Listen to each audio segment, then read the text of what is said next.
আমরা ছাত্র শিক্ষকরা মাদ্রাসায় একটা নির্দিষ্ট ম্যানেজমেন্টে থাকি। দুজনেরই কার্যক্রমের সম্পূর্ণ ভিন্ন। আমরা পড়াই, ছাত্ররা পড়ে। আমরা 7টা, 8টা, 6টা পিরিয়ড নিয়ে রাত্রেবেলায় প্রস্তুতি নিই। সবসময় একজন আরেকজনকে পড়াই। এভাবে আমরা আমাদের বছরটা এখানে অতিবাহিত করি। কিন্তু সফরে আমরা সবাই সহযাত্রী। সেখানে আমরা ছাত্রদেরকে পড়াই না। আমরা এখানে যা পড়ালাম সেটা আমরা একটু দূর থেকে দেখি। আমরা উস্তাদের পক্ষ থেকে তোমাদের সকলের কাছে আমরা এটাই আবেদন করব, আমরা কি শিখেছি, আমাদের শিক্ষাটা এটা যেন আসলে আমাদের আচরণ, উচ্চারণে, চলাফেরায় স্পষ্ট হয়, তা আসলে আমরা কিছু শিখেছি।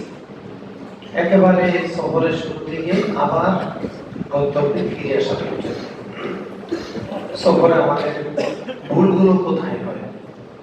প্রথম ভুল হয় নিয়তের মধ্যে, যে কেউ ঘুরতে যায়, কেউ দেখতে যায়, কেউ শিখতে যায়। এগুলো একটাও আমাদের মূল নিয়ম না। তুমি শিখবা কি, আর দেখবা কি, আর ঘুরবা কি? আমাদের মূল নিয়মটা থাকা দরকার হলো আল্লাহকে চেনা। সফরের মূল নিয়মটা কি হবে? আমাদের আমরা আল্লাহকে চিনবো।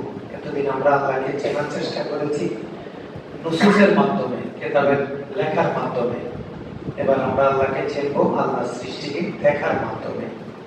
সফরের উদ্দেশ্য যদি হয় আল্লাহকে চেনা, তাহলে অবশ্যই ওই সফরে কোনো গুনাহ হবে না, ওই সফরে কোনো অবাধ্যতা হবে না, ওই সফরে কেউ কাউকে কষ্ট দিতে পারে না। কারণ সফরের মাকসাদ হলো আল্লাহকে চেনা। এজন্য আমরা প্রথমে আমাদের নিয়মটা ঠিক করে নেব, যে নবী সাল্লাল্লাহু আলাইহি ওয়াসাল্লাম বলেছেন ইন্নামাল আমালু বিন্নিয়াত, আমাদের সকল আমলের সওয়াব হবে কি অনুযায়ী? নিয়ত অনুযায়ী। এখন কক্সবাজার যাব, ঘুরবো, খাবো, জাহাজে যাব, সেন্টমার্টিন যাব, ঘুরবো, এই ঘোরার মধ্যে কোনো সওয়াব নেই।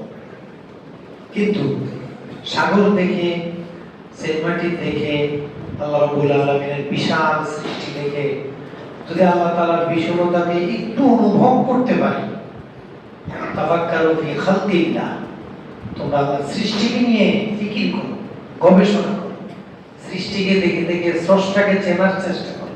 এটা যদি হয়, তাহলে আমাদের সফরের প্রত্যেকটা টাকা আমাদের সৎকার সওয়াব হবে, প্রত্যেকটা কদম ইবাদতের কদম হবে, প্রত্যেকটা সফর কাজ আত্মশুদ্ধির কাজ হবে।